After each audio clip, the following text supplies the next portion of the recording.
Hi everyone, this is Elizabeth Pearson Garb, the host of What It's Like To. Since you're listening to this podcast, I think you're probably a pretty curious person, interested in people and new ideas. So before we get to today's episode, I wanted to let you know about another podcast I think you might like. It's called Solutions from the Multiverse.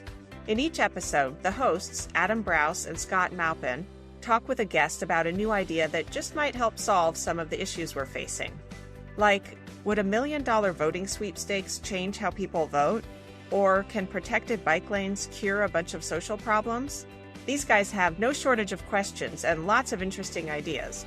So check out Solutions from the Multiverse, wherever you get your podcasts. Strength of podcasting is that we really engage people and people stick with us for years. But the sticking point is that because of that kind of commitment to get that engagement going, the time people have to commit to listen, it's more of a barrier to get folk to listen to you. Hello, and welcome to What It's Like To, the podcast that lets you walk in someone else's shoes and live vicariously through their unique experiences. I'm your host, Elizabeth Pearson Garb, and each episode I'll be asking a new interviewee all the what, why, when, and wheres of how they do what they do. When I started this podcast nearly 2 years ago, there's a lot that I did know. I have a background in journalism and television and documentary filmmaking, so I felt comfortable with researching, interviewing, and editing, and many of the other aspects of producing the actual podcast. But there is a lot more that I didn't know, and a lot that I didn't know. Putting out this podcast has been a big learning curve for me. I did want to be challenged, but I'll admit it's also been frustrating at times. Well, today I have a guest who might have a tip or two for me because he has a lot of expertise in this area. Colin Gray is the CEO and founder of thepodcasthost.com, a company that both creates podcasts and teaches people how to make them. Colin, welcome to my podcast. Hey, thanks for the invite. I'm so glad you're here. Do you find that there's a lot of people like me who kind of get into this with a lot of naivete, not really sure what they're getting into? Yeah, absolutely. I mean, I think most people that get into podcasts, the majority of them, you just have a message to share, don't you? You just want to speak, you want to share, you want to teach or educate or even just entertain. And therefore, when you get in there and you realize you have to figure out the microphones and the software and the editing and all that kind of stuff, it's a barrier and it stops a lot of people doing it, which is a shame. So yeah, there's a lot around just trying to help people pass those barriers and get back to that first thing they wanted to do, which is just share their message. So yeah, that's a big part of it. Yeah, I think that that's exactly right. A lot of people say, I want to be a storyteller. I want to find out what other people have to say, or like you say, just to entertain. And there's a lot of technical aspects. There's a lot of marketing that needs to be done. Very few people have a background in all of these areas and can just bring it to bear for a podcast and say, okay, I'm ready to go. All these cylinders are charging. So how do you recommend that somebody gets their skill set up to understand all of these different aspects? So many different parts to it. I mean, we tend to break it down into stages. That launch stage, even that breaks down into different stages too. So what goes into that first part of it, which is planning out your show, really, you know, figuring out your ideal audience, figuring out your topic, your format, your angle, what the show's going to be like, the frequency, the length, all of those things. And actually, a lot of that planning goes into not only creating the show, but the marketing as well, because the audience targeting, the topic, the angle, all of that goes into how you can then sell the show. Essentially, we're giving it away for free, but you're still selling it. You're asking people to pay with their time, so you still have to sell the listen. So I think that's a big part of it, is just breaking it down into those stages. For me, I came in certainly with that idea of I'd like to do the actual work. I love the interviewing, I love editing, I love talking to people, I want to tell people's stories. And I think it has been a real struggle thinking of the audience. What is the niche? How will I market this out? And the technical stuff, you know, I feel like I can kind of learn along the way, but it's really been the marketing side, getting the word out to get people to listen to it, quite frankly. There's a lot of podcasts out there. Yeah, definitely. And a huge part of it is that targeting, like knowing that you have a really specific niche of people that you can attract to it. And if you do that, it doesn't really matter how saturated podcasting is, I think, because you'll still find your crew of people that really want to listen to your angle on things. And that's always been the benefit of podcasting, is that we don't need massive audiences to succeed with the podcast, because podcasting tends to be a much more engaged medium than most others. They spend so much time with you because they know you and trust you, and you grow that credibility through the time you spend with them and the personality you give over through the microphone. Whereas with a blog, say writing, you need a much higher number of people to actually convince 100 of them to do what you ask them to do. And with video as well, somewhere in the middle, a bit more personality, but attention in video is so low that, people don't spend that much time with you. Distractions send them off elsewhere. So that's the great thing about podcasting, is that we can find our little niche. It's never been that kind of really fast, rapid growing medium that video or blogging was, but it's been a real steady growth over the last 10, 15 years. And the people that do listen, they listen hard and they actually get to know you and trust you. And that's such an interesting point about audio specifically versus video or the written word. There's something very personal and intimate about that. Absolutely. It feels so much more one-to-one, doesn't it? Because you don't have that screen in between you or the words on the page. It's just a person's voice, which is the most personal thing about it somehow. That's true. Well, to be honest, what you were just saying sort of hits a real nerve point for me, the niche, because I struggled a lot with what should my podcast be about. I have so many interests. I remember someone gave me this bit of advice. As an example, don't do a podcast about food, do it about mangoes, and then go really deep in mangoes. And I thought, okay, but wouldn't I get sick of mangoes after 6 weeks or 12 episodes or something? But I understand the point, of course. You want to get the mango lovers. Yeah. But I think that is one issue that I have with my podcast, is I'm exploring people who do all of these interesting things. And it's not really niche. Like, it's not just, women over 55 or young athletes, or, it's not a super specified group. And so I think I've been fighting that this whole time. I'm sort of my own worst enemy, because I'm interviewing people that I think are super interesting, but it's kind of hurting the growth of the podcast potentially. So that's a really interesting avenue to go down, actually, because that is a big part of defining a show that will grow an audience. So do you know the difference between psychographics and demographics? I don't. But I like the words psychographic. Indeed, yeah. So demographics are the kind of more traditional ways that you categorize people. So age brackets, where they live, like race, religion, all that kind of stuff. All of that is demographics. Whereas psychographics, it doesn't really matter, who you are, where you live, what you look like, anything like that, any of your preferences, whatever it is. It's how you think. It's actually just more the way you think and what you like, essentially. So psychographics are a really interesting one in podcasting, because it means that if you interview people that you're interested in, there'll be a common theme there, because you'll have your own set of likes and dislikes and real interests and stuff. So you'll naturally gravitate towards a certain type of interview. And therefore, there'll be other people out there with that same set of psychographics in their head that you have in yours. It's the same kind of psyche, the same interests and values. So what you need to note and narrow in on is that that's your niche. It's people that are interested in a certain sort of angle on life, or angle on stories, or angle on people, whatever that is, that really kind of fires you up as well. And the tricky part, though, is actually putting that in words, because that's what then attracts those people. So how do you define that in a way that you can put that into the title of your podcast, into the description of your podcast, into all the marketing videos you put out there on social media, on the blog, the video, whatever it is you use? That's the tricky part, because people often can't kind of explain that interest or that angle. So do you have a way that you try and explain that? Like, what's the common thread that ties all of those interests, all of those people that you talk to together?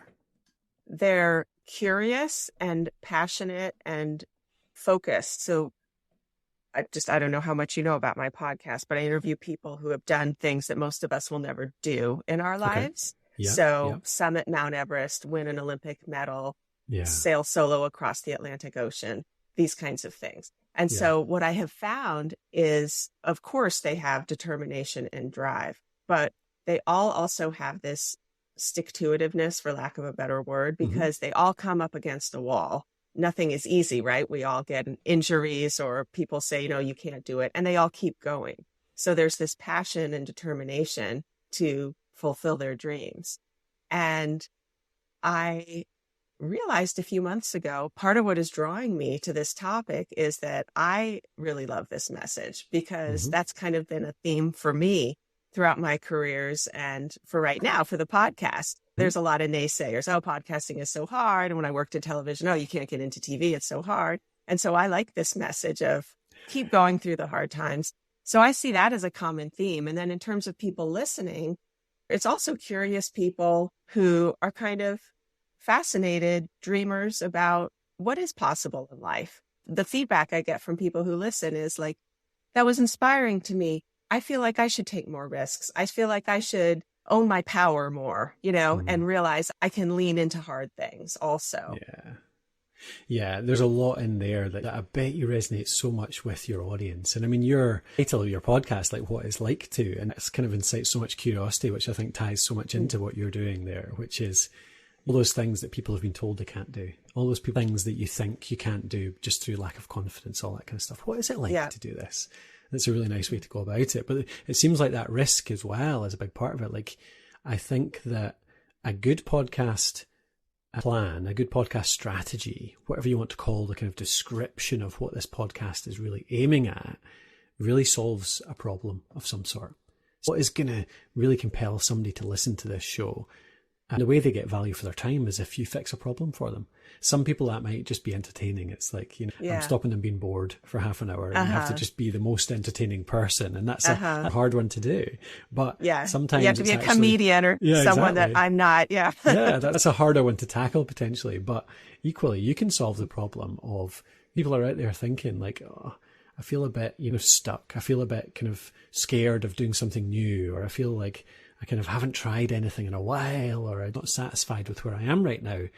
But it's scary, it's risky to do something different. Yeah. How can I solve that problem of getting over that barrier, of being less scared, of being confident to just go and try something, make a change, even if it's small to start with? Maybe there's something around that kind of risk-taking related to life and career and things like that might be a good compelling message in that, for example. So I feel like that's how you kind of hone in on it. You just try and listen to those listeners. You try and think about really what it is that interests you like that. And that really what powers the title of your podcast, the description of your podcast, goes into the artwork, starts going out and all the messaging and the social media and all that kind of stuff. Yeah, it really makes a lot of sense. Yeah, that's super helpful. You mentioned the social media and the artwork and all that.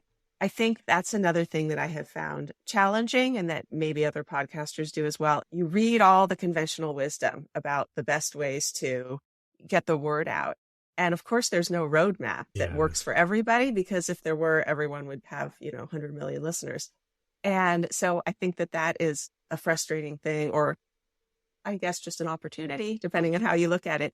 There's so many things you can try to get your podcast out there, and a lot of them are dead ends. And you only have a limited amount of time, because podcasting takes a lot more time than you anticipate at the beginning. And so you think, should I put all my eggs in this basket and go heavy into social media? Oh, that's not paying off. So how do you advise people of how to develop sort of a strategy to get their podcast heard? Yeah, it's a really good question. I mean, there's so many different things you can do. You're absolutely right. Picking the right one is a tricky one, but I think that is part of it, is actually picking the right, just 1, 2, 3 approaches, and not trying to do everything. Ways that I've seen work the best in the past is actually just starting by talking to your listeners, talking to your audience. Your pre-launch, you can find people that are just like your ideal audience. So once you've figured out who that ideal listener is, whether it's a person you've made up, you go and try and find people like that at clubs or societies or events or things like that. Or you can do it online, join communities, that kind of thing. Or if it's somebody you know, like quite often, an ideal listener will actually be somebody you know. It's like a friend, or it's somebody in a club that you're a member of already, or something like that. And you go and ask them, and you start figuring out, where do they hang out online? And a big part of that is social media is most common with this person. Maybe they're all in Discord. Maybe they're all on Twitter. Or maybe it's LinkedIn, that kind of thing. And then you can concentrate your effort on the one that does seem to surface the most within your community. And then we'll actually go to communities as well. Those used to be Facebook groups, for example, maybe LinkedIn groups. Joining in with these can make a big difference, starting to contribute, getting known. and then kind of getting your show out that way. But I think that's a huge part of it. And because if you start to build that, like we've already said, you don't need a whole lot of listeners to make a podcast successful. So if you manage to go to an in-person event and meet 5 or 10 people that you talk to and realize that they'd be ideal listeners of your show and convince them to listen, then because they've met you in person, they're more likely to listen. They're more likely to get into the show because they've already been kind of convinced that you're a decent person that knows what you're talking about. The kind of marketing methods really scale with podcasting because those people then go and word of mouth talk to another 5 or 10 people. And then those people go and talk to another 5 or 10 people. So in the early days, certainly it's kind of those approaches that don't necessarily scale very well.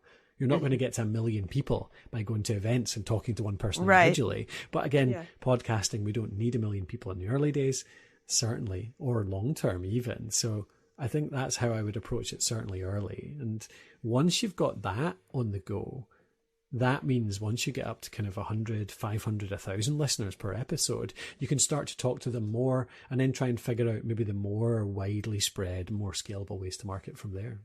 Yeah, the word of mouth, I think, is so key, especially in the early days or at any time, I guess, because truly that's who you trust, right? Is people saying, oh, what are you listening to these days? You know, if something were to just pop up, it could just seem like a random podcast on your scroll. But if your friend or someone at the party that you go to says, oh, I heard this great podcast, you're going to take that a lot more seriously. It's the kind of medium that needs more of that in-person referral. Like, you need a real bit of enthusiasm behind something to listen to podcasting because it's so much more of a commitment. This is the trouble. Like, strength of podcasting is that we really engage people and people stick with us for years. But the sticking point is that because of that kind of commitment to get that engagement going, the time people have to commit to listen, it's more of a barrier to get folk to listen to you. And also people don't necessarily listen to dozens of different podcasts because of the time commitment to listen again. So you've only got so many hours in the week. So having that kind of really enthusiastic referral is even more important in podcasting than anything else, I think. I've often found also that there's podcast people and just not podcast people. I was at a party the other night and somebody said, you know, oh, what do you do? And I said, I host a podcast. And a few people just sort of had this blank look, like, I almost don't even know what you're talking about. Yeah. That's not in my world. And there was this one guy who said, what? Tell me about you. He's like, I love podcasts. I need more podcasts. I'm a runner. And he immediately went and downloaded my podcast and subscribed. And I mean, it was a dream, right? That's what you want. But I thought it really is interesting. Like, some people are just voracious podcast listeners. As even some of my close friends say, I would listen. I just don't listen to podcasts. It's not my thing. And so again, you got to find your people. Yeah, for sure. Yeah, it's something that people have to build into their lives, I think, because of that kind of time commitment. Like, you need to have an hour a day where you can listen to something, whether that's commuting to work or whether it's walking the dog or whether it's ironing your clothes or, you know, stuff like that. And it has to become a habit as well. Like, you have to remember to get your headphones out. Like my wife, for example, as much as I've been doing podcasting for 15 years, I've never managed to build a habit in her to listen to podcasts because she'll just never remember to have her headphones with her at the right time. She's always like, oh yeah, I would like to listen, but you know, I just didn't have my headphones with me. So how did you get into it? What was the draw? I actually got listened to my first ever podcast from a CD on the front of a computer magazine back in about 2006, maybe. And it was a really ironic way to get a podcast, obviously, because that's such a silly, like an offline way to get an online medium. But I found them and I was like, oh, what's this thing? Put them onto an MP3 player and listened. And just completely fell in love with the kind of whole idea of, again, it was that personality, it was the intimacy of getting to know this person, but how knowledgeable they were and teaching me something. And from there, I ended up learning how to do it as part of my role I was a lecturer at a university. And so I started teaching other lecturers how to do it to help their students. And that was kind of what took me to where we are now, because I ended up teaching that for 5 or 6 years, writing about it. And that blog, writing about how to podcast, became what I run these days, which is the podcast host. Which has so much content.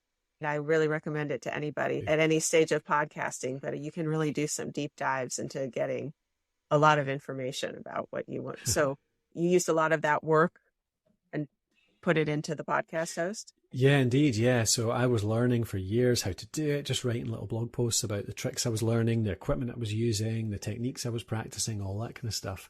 That became the podcast host. And in the early days, and this is a good way for podcasters to monetize, as an example, is I just put affiliate links into there. So I was talking about software that I used, talking honestly about it. Here's the pros and the cons. If you do want to use it, here's a link that helps support the content I'm creating. And it was the affiliate program, and that kind of built up a bit of revenue for what I was doing. Similarly with equipment, I would review microphones and tell kind of an honest opinion, pros and cons. If somebody went and bought it off Amazon, I'd get a small percentage of that price. And really that was what was the first income of the podcast host as a website, and grew up to be enough to quit my job at the university and go into it full time. And so that's how the company started, really, because that blog started generating enough revenue through that kind of just talking about podcasting, teaching podcasting to let me do that. See, you're exactly like all of my other guests. You followed a passion. Yeah, and indeed. made it happen. Yeah. Yeah. That's another interesting. Plenty of zigzags along the way, but. Well, that's typical as well, right? We all have the zigzags, I think. The monetization is an interesting part too, because I think a lot of people think, oh, you make money through podcasts, through ads. Because I think as listeners, that's what you hear often is an ad in a podcast. But you mentioned the affiliate links. There's lots of different ways to eventually make money, not right from the start in general, but eventually. Can you mention some of them? Yeah, for sure. I mean, the affiliate marketing side of things, I think, can work for just about anybody from the very early stages. So if you record a podcast about reviewing books, then you just actually give the links to those books on Amazon. And if people go and buy them, even if you only have 20 listeners, if, a few of them go and buy that book, then you get a few pounds in your account at the end of the day that you can spend to even just cover your hosting, for example. But as that grows, you'll sell more and more of them. And I also think that in the early days, it's quite valuable to kind of coach your listeners to know that you're giving away your content for free, but it is supported in some way. There's a way for them to give back. Because sometimes people find that if they run a podcast for, say, 50 episodes, let's say their first year, and then suddenly they get enough listeners to get a sponsorship. Maybe they've been lucky enough to get to, 2,000-3,000 listeners. They get a sponsor on. Then bringing that sponsor onto the show, and after having not done anything like that for a year, can be really jarring and actually get some really negative feedback. But if you use that affiliate sponsorship as almost your sponsor for the first little while, like you do little ads based on affiliate products that you've got instead of an actual paid sponsor. But there's a few other ways as well. I mean, let's say things like listener-supported models like Patreon. You've got selling products and services is a really nice way to go as well. Kickstarters, like kind of crowdfunding type approaches.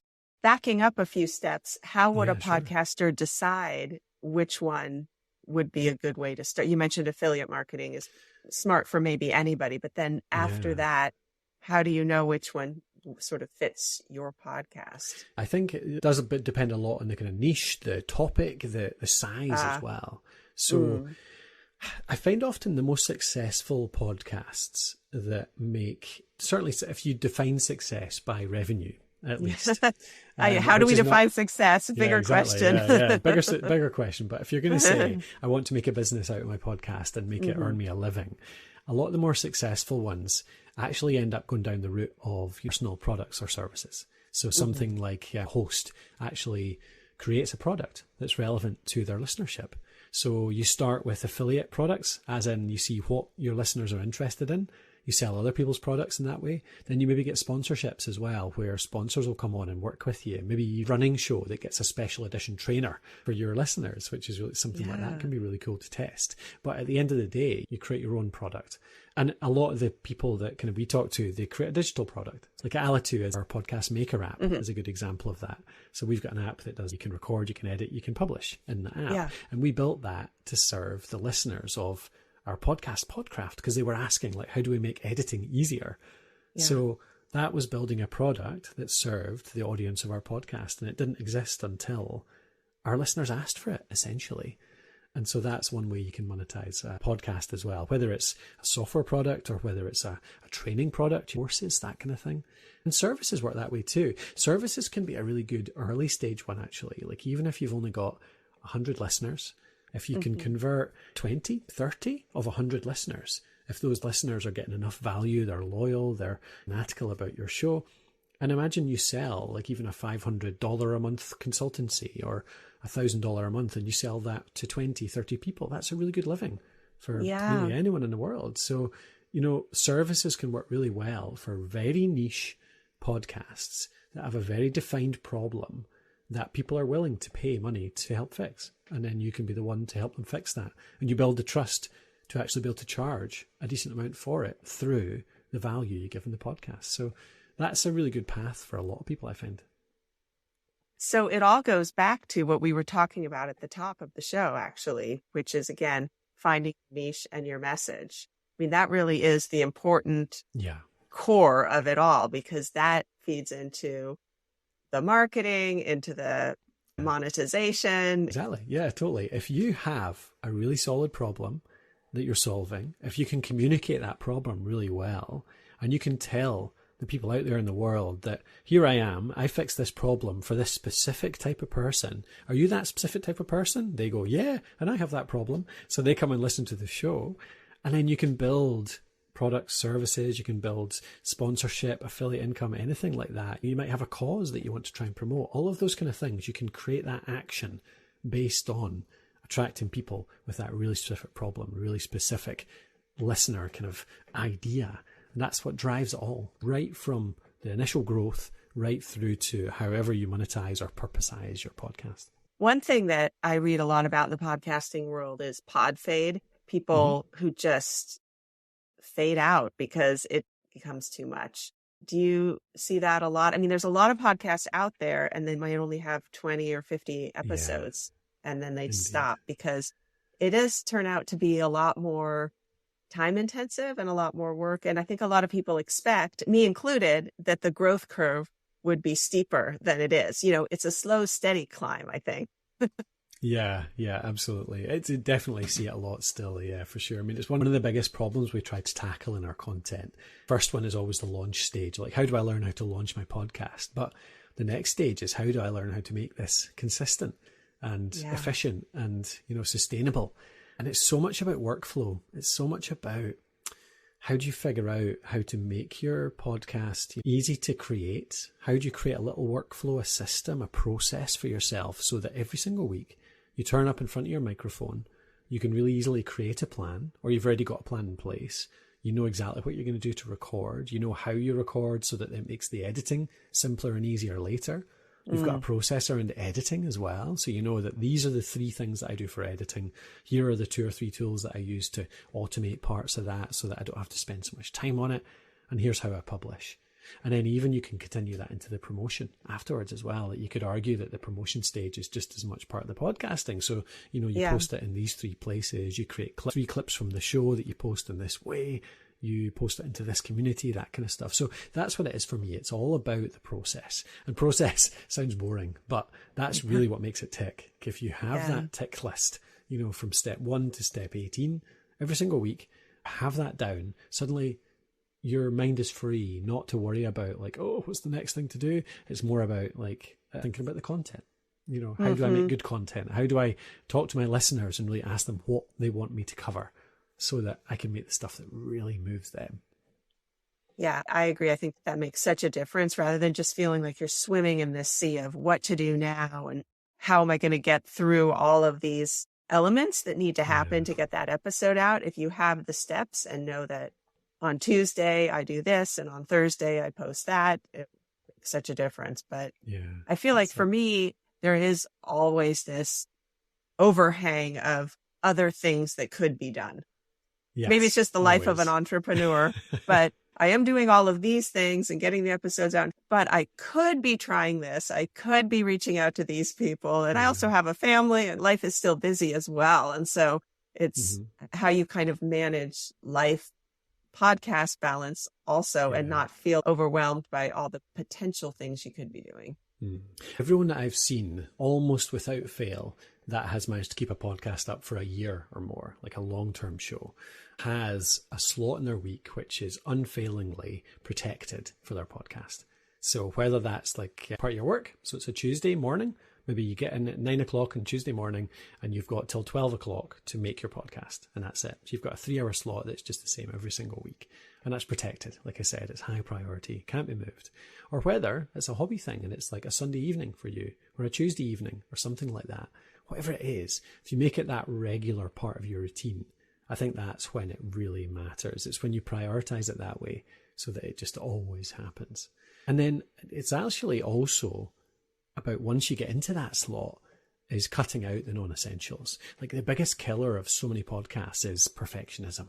It's thinking too much about those things that you could do and trying to do them. I need to hear this message.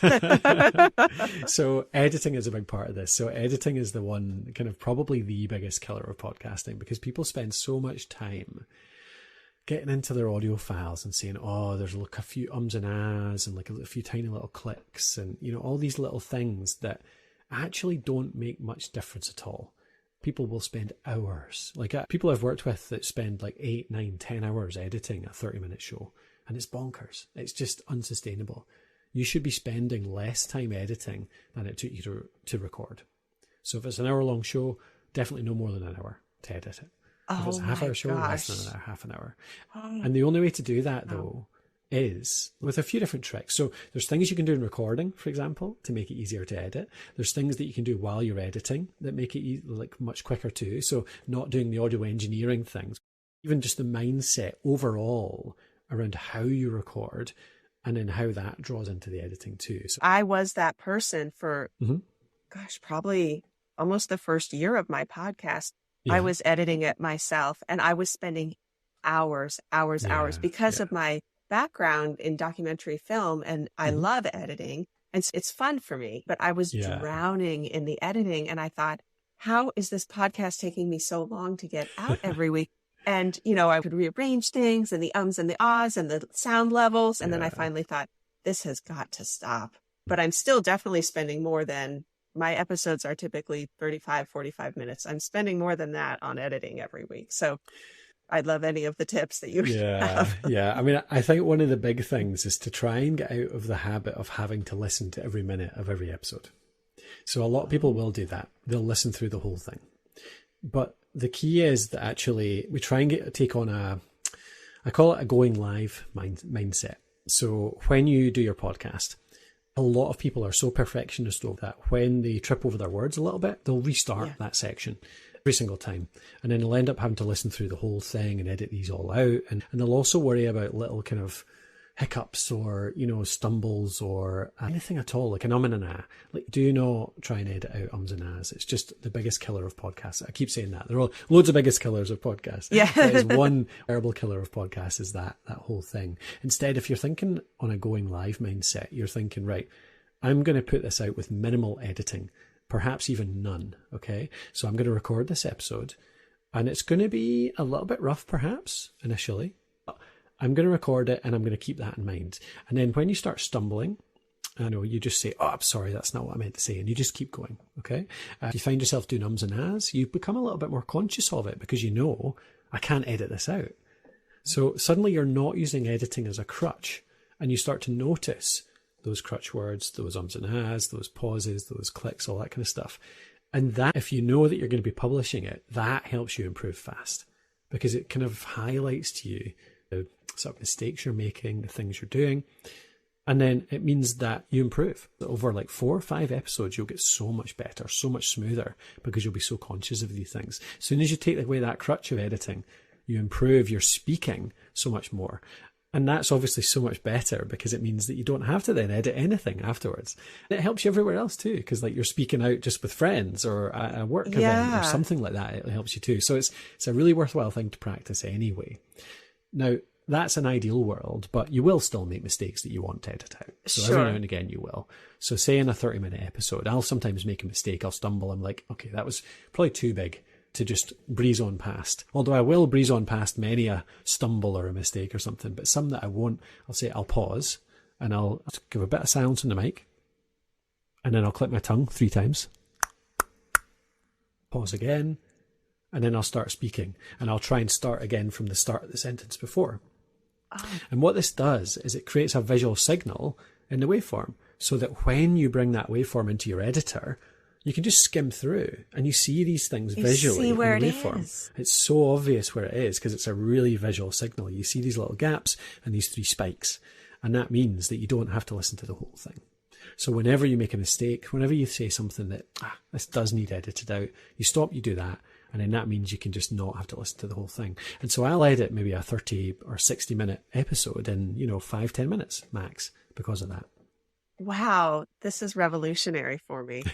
And, I'm really thinking about the whole perfectionist thing because I find that I'm that way with my podcast, but I've been interviewed on other people's podcasts and I don't seem to care. I mean, if they want to edit it, if they don't want to edit it, if they keep my ums and ahs, whatever. And you'd think maybe I would be more proprietary about that because I'm probably revealing a lot on those. But I feel like, that's their podcast. They can do whatever they want. In fact, one time I was interviewed, this woman, I had no idea.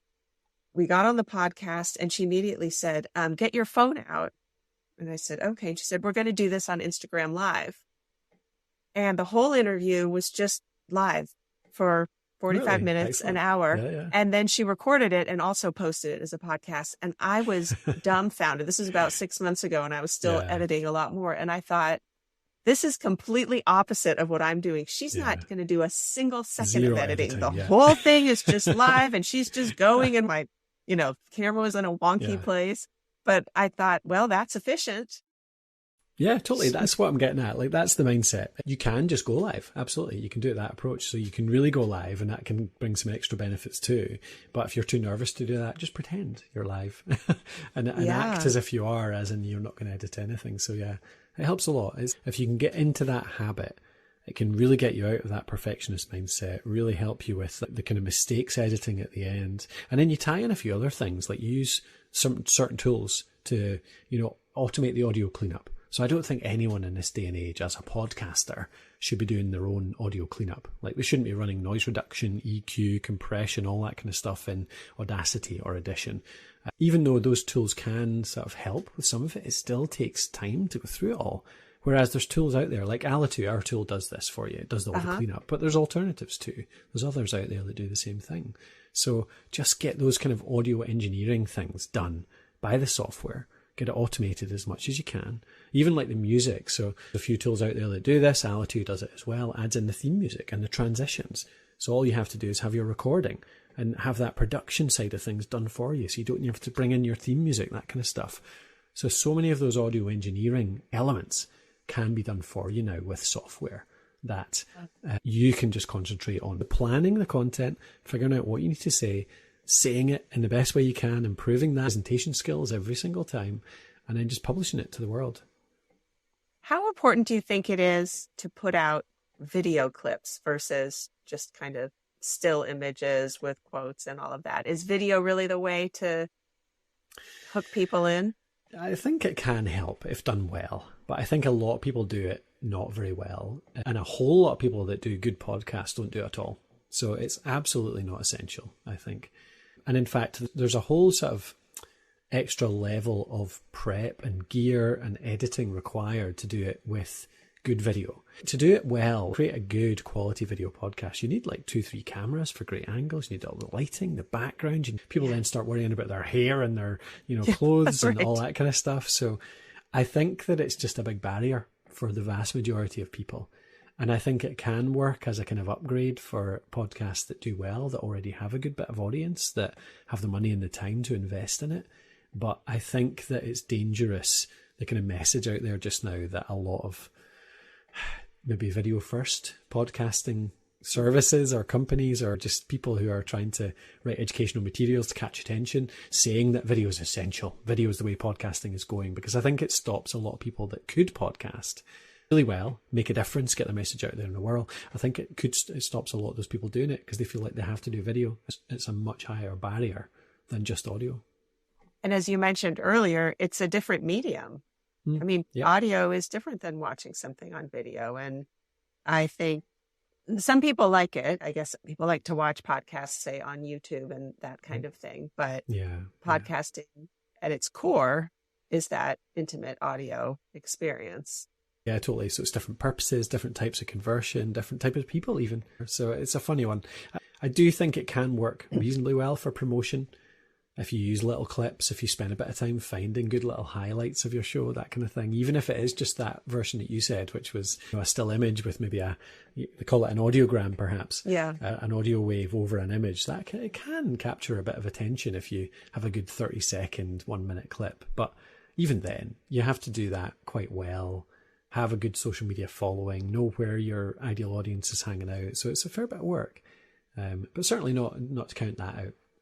Yeah, the social media following, I mean, that's an important thing. I was never even on social media before I started a podcast. It was just nothing that was a part of my life. So that's one of the bits of conventional wisdom that people would say, like, oh, market your podcast through social media. And I thought, what, to my 0 followers? So to have to even build that up, it's a big hill to create before I can start climbing it. Yeah, I mean, it's one way to build a community. And I guess sort of way you can really grow a podcast long term is to develop that community around the podcast.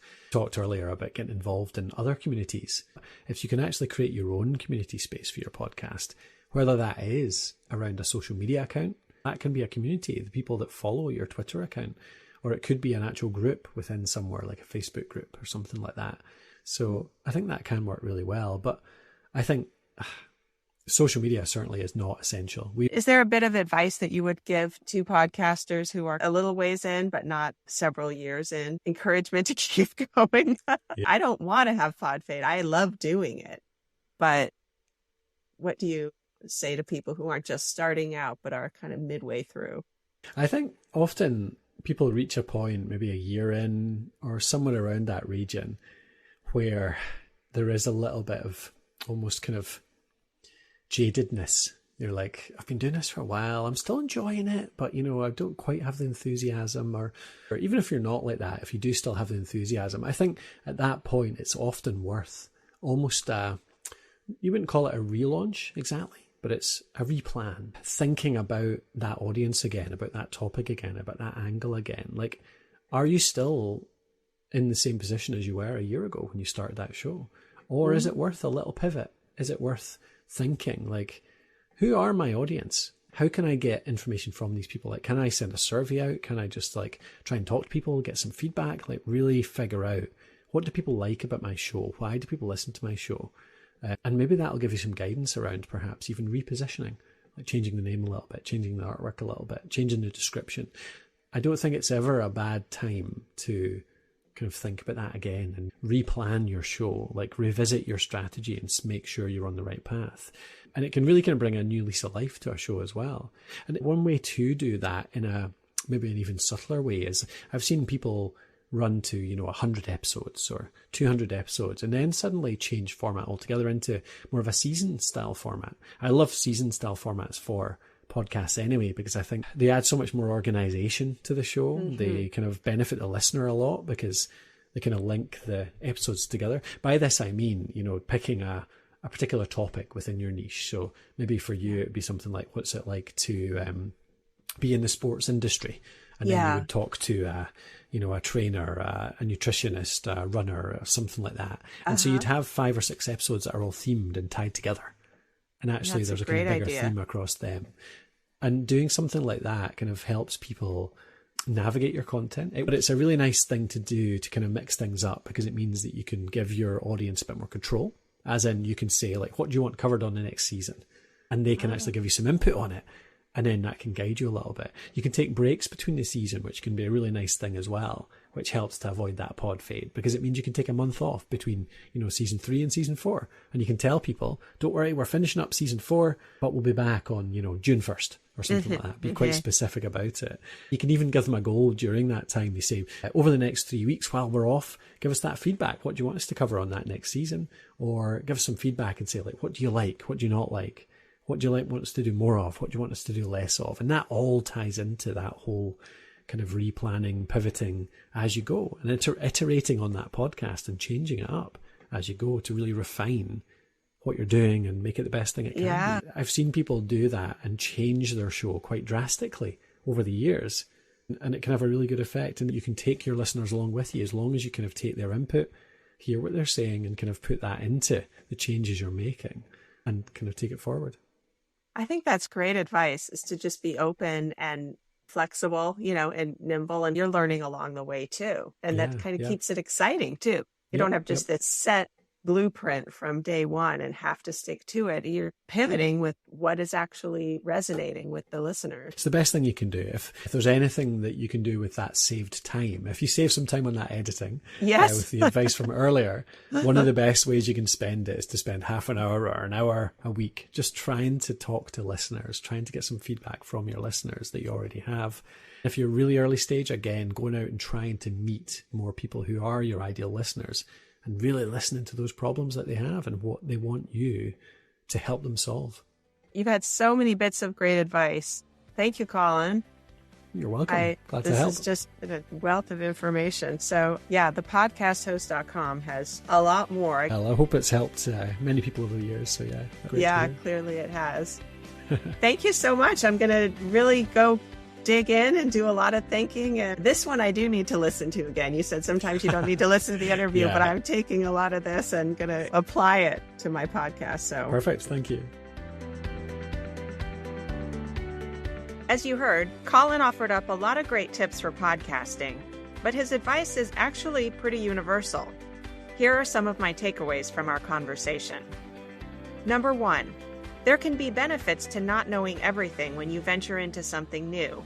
A little naivete can be useful if it helps you take risks and jump in. 2, listen to the people around you and take feedback from others. It can inform your path forward in useful ways. 3, whatever it is you're working on, create a system or process for yourself. It'll make the workflow efficient, consistent, and sustainable. 4, if you really want to do something, you have to make it a priority. Put it in your calendar and make it happen. 5, this one is a work in progress for me. Don't be a perfectionist. Among many other things, it's just exhausting and takes up way too much time. And finally, number 6, just because you've been doing something a certain way for a while doesn't mean it needs to or even should keep going in the same way. It can be really worthwhile to reevaluate and maybe even revamp things. I'm so grateful to Colin Gray for all of his advice. I'm going to follow his suggestion to take some time to reevaluate what I've been doing and figure out how to best move forward. I'm always eager to hear your feedback, so please feel free to contact me via social media, email, or through my website. I really want this podcast to be something that you find interesting and useful. I'm going to be taking a few weeks off and we'll be back with a new season in the fall. In the meantime, if you'd like to learn more about Colin Gray and his company, The Podcast Host, please check out the show notes for this episode. And if you like listening to interviews with people who are experts in their fields, you might want to listen to episode 15 with Academy Award winner Dan Sturman, who talked about his career as a documentary filmmaker, and episodes 4 and 5 when Glenn Slater went into detail about writing lyrics for Disney films, Broadway musicals, and so much more. If you haven't yet subscribed to this podcast, please do, and please tell a few friends about it too. I'm Elizabeth Pearson Garr. Thanks for being curious about what it's like.